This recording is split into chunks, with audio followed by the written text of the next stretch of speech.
morning, this afternoon, to come and speak to you, and I'll tell you why. Last year, we are almost at the 1-year anniversary of Jaden's accident. And the week of that accident last year, on a Tuesday, I was called to speak at a ladies' event that evening. And I talked about the Israelites crossing the River Jordan, and as they did, picking up stones of remembrance that they would carry across, so that in years to come, they could tell their children how they had walked through the Jordan on dry ground. And I spoke pretty passionately that night, and I pulled some stones out of my pocket, and I talked some about some stones of remembrance from my own journey. Little did I know that 3 days later, the hurricane was already bearing down on us that Tuesday night. 3 days later, I almost lost my son. And so I come on this Tuesday to speak to a ladies group with a hurricane looming in the distance. And ladies, I'm here to tell you that whether the hurricane comes in a physical form over the waters, I bet all of us could attest to a hurricane that has come to us in our spirits in recent days. If not a physical one, then maybe a spiritual one, maybe a mental one. I did bring one stone today, and I told my friend I was going to bring it. After I spoke that Tuesday night at her church on Saturday, after Jaden's accident, hadn't been in the hospital 24 hours. Maybe some of you have seen the prayer of Mike Price, who came to pray over our son. And he handed me this stone, and he said, "This is for my wife." She said, "You'll know what it means." So I've carried that in my pocket. I carry it with me today, but I don't want to talk about stones today. Instead, I want to talk about roads. All of us can be a witness to what a mess a road can be, right? But if you were to say to me today, what is the importance of a road?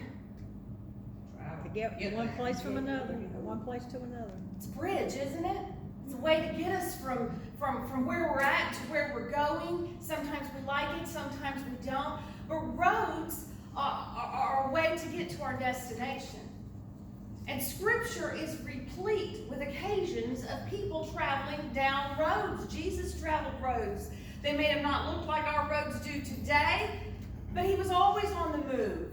Scripture is always on the move. I'm wearing a bracelet today that says, "Movement wins."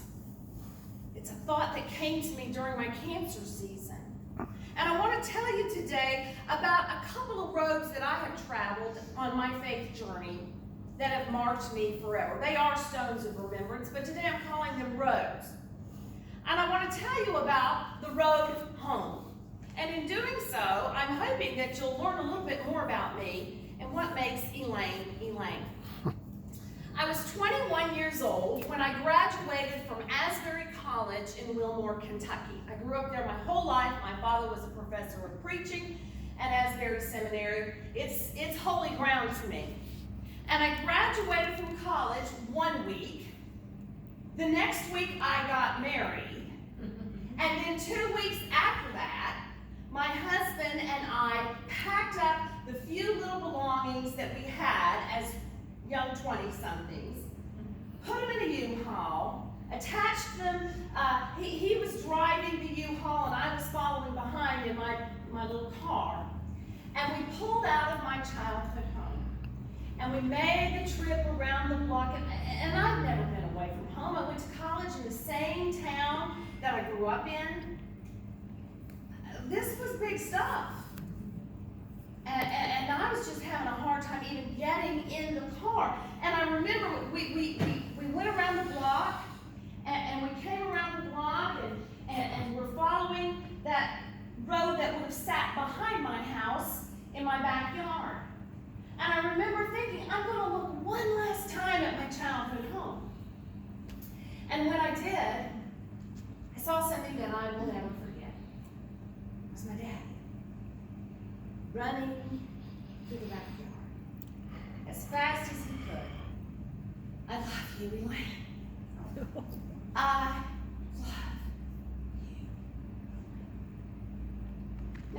cell phones back then. I couldn't get on the phone and call. I just had to follow that truck down Harrodsburg Road there, Highway 68, heading to Columbus, Ohio. For my first experience away from home as a newlywed, little did I know at the time that 8 years, almost to the date of my dad running through that backyard, those same arms would be welcoming me home. And that time with 2 young sons alongside. Daddy, call him, I gotta come home. He said, how quick? Can you get here? That memory, that trip, that road home is forever been the memory I run to whenever I need to feel safe again. I would spend 3 years back in the home that I grew up in with my 2 young sons. I would eventually meet a man named Elaine Olsen who took me on as his project. He said that I took him on as a project, but he took me and my 2 young sons and called us his own, and we would eventually leave that neighborhood again. This time Daddy wasn't running through the backyard because I think this time Daddy knew that I was safe. And so began our ministry life here on the eastern seaboard of North Carolina, where we were literally baptized by Hurricane Floyd in 1999, taken from our front yard in a boat. I'm so glad I'm in Benson because I feel like I'm getting further away from Hurricane Alley. You know, I don't need boats anymore. I don't need fallen tree limbs. I'm just about over it. But I want to tell you about another road that has happened to me in our ministry life, and I'm going to call it the road to Fayetteville. The year was 2010. We'd been at Pine Forest Methodist Church in Goldsboro for 6 years. But as with all of our pastoral moves, we kind of have known when it was time. We just sometimes the congregation knows it's time, and sometimes we know it's time, and sometimes those 2 things come together. This was one of those occasions. And we did not know where we were going to go. The first place we thought the bishop was going to send us didn't work out for whatever reason, so we were just kind of at the last minute. Where are we going to go? Where are we going to go? Where are we going to go? And we got a call about a church, a fledgling church in Fayetteville. Failing in the sense, not failing, I shouldn't use that word, that's not fair to them. A struggling congregation. And they needed someone to come in and sort of pump it up and revive it and bring some fresh air to the church. And on paper, it was a struggle for us to kind of come to grips with this because it didn't seem quite what we wanted. But I remember being in the Belk dressing room, so stressed out, about to eat my fingernails raw, and I put a shirt over my head. And when I tried it on, there was this warmth that fell on me from the top of my head, bottom of my feet. I picked up the phone. I said, Billy, tell the bishop we'll go. I don't know why. It doesn't make sense on paper, but tell them we will come. We moved to Fayetteville that year, and within a month of our movement there, I was diagnosed with breast cancer. 3 years in Fayetteville. Cape Fear Valley Cancer Center was less than a mile from my front door. I received wonderful treatment there. Things didn't work out at the church the way that we had hoped and planned on. But in all of that, in coming back around to it, in hindsight, you know, there's a lady named Elizabeth Elliott, whose husband, Jim Elliott, they were missionaries to the Auca Indians back in the late 1950s. You may remember hearing the stories about how these 4 missionary men were speared to death by the Auca Indians. And Elizabeth Elliott talks about a time early in her ministry career where she was ministering to the Indians there, and she walked away from that year, and she said, I don't even know what that was really about. She said, I'd asked the Lord, you know, nothing took off. the work that I did, it just didn't come to fruition. What, did I miss it? And she calls it these strange ashes. Because sometimes in our lives, we bring our lives to God. We bring our situations to God, and we place them on the altar. And they burn. And we're left holding these ashes. What was that about, Lord? Anybody? Ever had a season in your life where you're going, what was that? That was Fayetteville to us.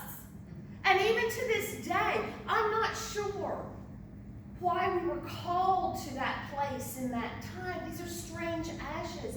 But even in not knowing, I know that all seasons of our life are rife with purpose as long as we have God in our camp.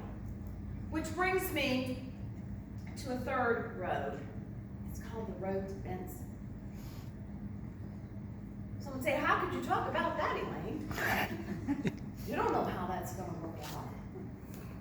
That's exactly why I tell you it's a road to Benson. All of us right now have a path in front of us. Ours has led us here. I remember back in January or February of this year, first hearing that name, Benson. We did exploring, as most pastors do, in terms of checking things on social media. Couldn't find out a whole lot about y'all. And some of the things we were seeing, quite frankly, hurt us a little bit. It did. We didn't know what shape the church was in. We had read an old newsletter that VBS had been canceled several years back, and we thought, what in the world is going on? I don't think this is where you want us, Lord. And we'd kind of come to that conclusion in our spirits, but one day I happened to be visiting my parents in Garner, just up the road. And I took a little detour off of I-95. And I drove around the block, and I saw a bunch of men on the roof doing some work. Got out my camera and did a little drive-by. Didn't know if there was a parsonage at all, but I wasn't worried about it. And I remember I called Bill. You probably remember this one. I said, you know what? I think we ought to look at this a little bit more. I said, it's just a real pretty little town. The roads are nice and paved. I said, I just think this place has got some potential. I think maybe, and it's, it's close to mom and dad. I think we ought to just really relive that and think that through a little bit more. Well, time has walked its course, and here we are. And I'll tell you, we're settling in. Things are calming down. The boxes are unpacked. And I got a few questions for God. The jury's still out. You understand what I'm saying? But what I want to say to you is that regardless of the fact that we may not know where this is headed, maybe you don't know where your life is headed. You don't know what the next step is. You're standing on that precipice and you just got 1 foot here and 1 foot here, and God just says, go. And you just got to follow on Him. So I trust you. I trust you with my next steps. I want to read just one verse out of Hebrews chapter 11, the great Hebrews Hall of Faith, I call it. Talks about all those who lived by faith without seeing the end in sight. They just knew that end, and it was going to be a good one. And it says, by faith, Abraham, when called to go to a place he would later receive as his inheritance, he obeyed and went, even though he did not know where he was going. By faith, he made his home in the promised land like a stranger in a foreign country. He lived in tents, as did Isaac and Jacob, who were heirs with him of the same promise. For he was looking forward to the city with foundations, whose architect and builder is God. By faith, Abraham left everything that he knew, and he pitched his tent again and again and again, not knowing where this was headed. But his faith looked forward because he knew there was something coming. when we moved to Fayetteville in 2010, life was going along pretty well for me. My first book had just come out. I was leading Bible studies. I was speaking a lot at larger venues and larger places with people. I thought my life was going this way. And I remember one day, before we moved, and there were boxes all around me, being so stressed by everything that comes with the move. And I sat down for a few minutes and said, God, I just need to talk to you. I said, Lord, what's next? What's next for me? Because I had some plans. You know, I've never heard the audible voice of the Lord, but that day, I heard him as clearly in my spirit that you're hearing my voice right now. God, what's next? And in my spirit, he answered, I'm next. I'm your next, Elaine. Now, I don't know about you, but if God tells you he's your next, then I say, let's just get going with my next. Because it doesn't matter what road I go down. It doesn't matter if I missed my calling. It doesn't matter if I make a decision to be in this place where it probably would have been a better idea for me to be in this place. Because wherever I am going back and with my Father. The same God that released me to this world and said, I love you, Elaine, I love you, Elaine, is the same God that says, I'm going with you. And when you make that next step, even when you cannot see, I'll be right there with you. He is so faithful. And he has been so faithful to me. Like Abraham, I keep my tent pegs pliable. Because I don't know where I'm headed next. But I'm looking for something better than this. And in the meantime, we get to rehearse a little bit of what that's going to be like together. So for as long as the Lord allows us and to tarry in this place called Benson, God is going to be with me. So no matter what I'm doing, if you need to find God and you're feeling a little lost in this season of your life and you're not sure, you come find me and together we'll find God. Because he's with me.